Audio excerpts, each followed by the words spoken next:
There are people so thoroughly conventional and so eminently proper that one feels nothing unusual could ever happen to them. And yet, such people appear again and again in the chronicles of the incredible. Consider, for example, the strange experience of Miss Mehitable Scott on the road from St. Boswell's. It had been Miss Scott's custom to spend one afternoon each week in the company of her sister. Since the two elderly spinsters lived in neighboring towns, they had decided that it was only fair that they should meet halfway on the road that ran between. And so, on the afternoon of the 7th of May, 1893, Miss Mehitable Scott left her home in St. Boswell's, Roxburghshire, and set out to keep her appointment. But she had scarcely reached the outskirts of the town when she heard the church clock announcing the hour. Oh, good heavens. It's 4 o'clock. I'm late. I've never been late before. I know what I'll do. It's not ladylike, and I've never done it before, but I'm going to do it anyway. I'm going to run. With rapid, mincing steps, she sped along the road. For several moments she ran, and then suddenly she stopped. Oh, but there's a gentleman up ahead there. Dear me, where did he come from?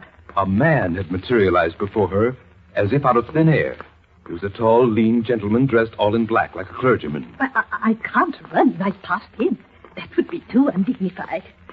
5 minutes later, the gentleman ahead turned a slight bend in the road. It was still visible, however, at least the upper part of his body was, above a low hedge. And Mehitable, having an opportunity now to observe his face, was watching him quite closely when... Dear me, he's disappeared. One moment, the clergyman had been quite visible. The next, he was gone. Mehitable blinked several times in wonder and disbelief. There were no trees there behind which a man might hide. There were no side roads. There was only the hedge, which could not possibly conceal anyone.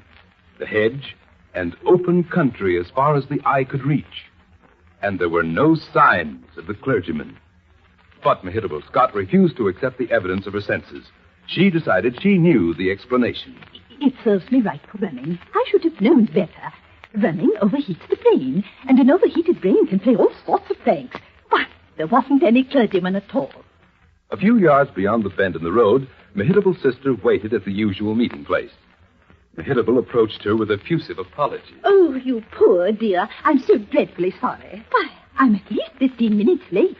Oh, yes, so you are. I've had something else on my mind, Mehitable. It was the strangest thing that ever happened to me. What was, dear?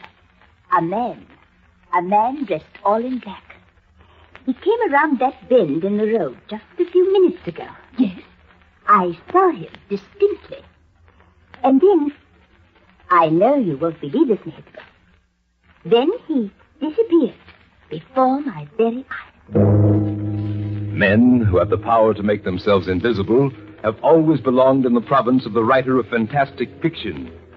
But perhaps, had this story been allowed to gain wider currency, we might have been forced long ago to revise our opinions. For if no one can make himself invisible, then how shall we explain the experience of Miss Mehitable Scott and her sister? An experience incredible, but true.